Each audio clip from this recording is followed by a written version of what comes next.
Ya, pandemi COVID-19 telah merubah lanskap perekonomian dunia menuju tatanan ekonomi baru atau new economy. Hal ini didorong dengan percepatan adopsi teknologi digital di berbagai lini ekonomi masyarakat.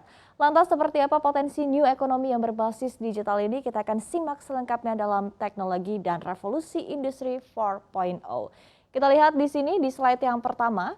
Indonesia memiliki potensi ekonomi digital yang begitu besar, di mana Indonesia merupakan negara dengan total penduduk terbesar keempat di dunia dengan jumlah penduduk usia produktif mencapai lebih dari 191 juta atau lebih dari 70,7% dari total populasi. Sebagian besarnya merupakan generasi Z dan generasi milenial. Sementara dari sisi pengguna digital, jumlah pengguna ponsel Indonesia saat ini pun mencapai lebih dari 345,3 juta dengan penetrasi internet sebesar 73,7%. Sementara trafik internet mengalami peningkatan hingga 20% di sepanjang tahun 2020, tepatnya adalah di masa pandemi COVID-19. Dan bahkan dengan kekuatan pemanfaatan teknologi 4.0 ini dapat menjadikan Indonesia masuk ke dalam 10 negara dengan perekonomian terkuat di dunia pada tahun 2030. Kita lihat berikutnya.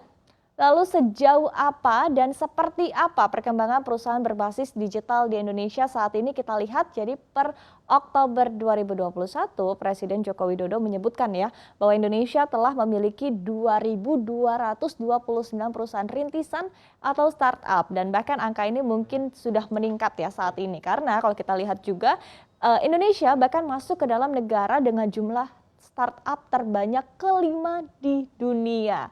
Nah, mungkin sebagian dari kita juga sudah amat bergantung ya dengan perusahaan-perusahaan rintisan ini. Mulai dari kegiatan sehari-hari, dari transportasi, kemudian sekolah, kemudian belajar, kemudian berbelanja juga sudah menggunakan perusahaan-perusahaan rintisan ini. Dan mungkin Anda juga sudah hafal, sudah bisa menyebutkan paling tidak 3 pemain startup dari setiap sektornya. Di sektor ride-hailing, e-commerce, health tech, edutech, dan juga lain sebagainya. Nah, tapi rupanya dari hasil survei Bank Dunia menunjukkan bahwa pemain ini justru menjadi aspek yang paling menantang dari persaingan pasar digital di Indonesia karena banyaknya pemain. Jadi setidaknya di sini hasil surveinya kita lihat ya 72% responden mengaku khawatir dengan jumlah pelaku usaha yang tergabung dalam industri ini di mana sebanyak 21% dari responden khawatir pasar dimonopoli oleh para pemain besar.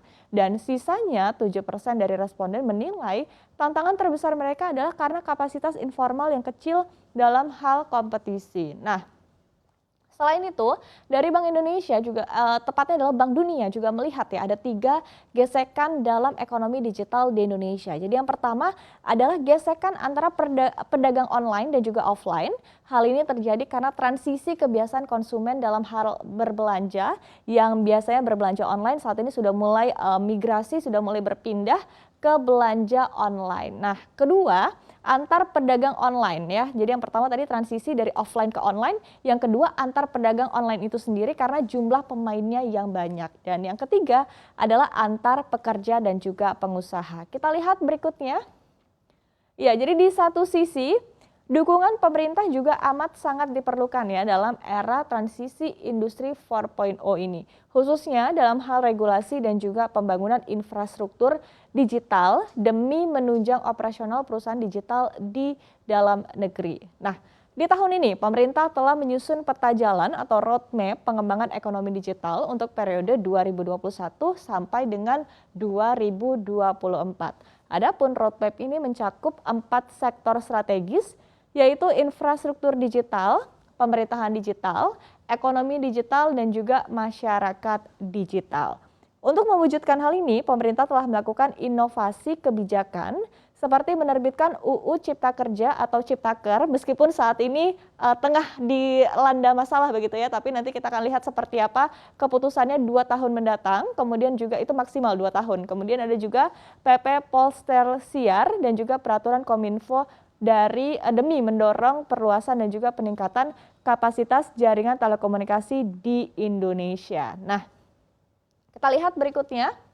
Lantas seperti apa sih sebetulnya proyeksi kontribusi pemanfaatan teknologi terhadap ekonomi atau PDB di tanah air. Kita lihat, Presiden Joko Widodo menilai di tahun 2025 potensi ekonomi digital Indonesia bisa mencapai 124 miliar dolar Amerika Serikat atau sekitar 1.759 triliun rupiah. Nah, nilai ini setara dengan 40% dari total potensi ekonomi digital negara-negara di kawasan ASEAN pada periode yang sama. Bayangkan betapa besarnya potensi ekonomi di Indonesia. Sementara di tahun 2030 proyeksinya bahkan lebih masif lagi, di mana upaya pengembangan keterampilan digital diprediksi akan memberikan kontribusi senilai 4.434 triliun rupiah dan bahkan kontribusi ini kepada PDB dan bahkan di tahun 2030 Indonesia diperkirakan membutuhkan sekitar 9 juta talenta digital.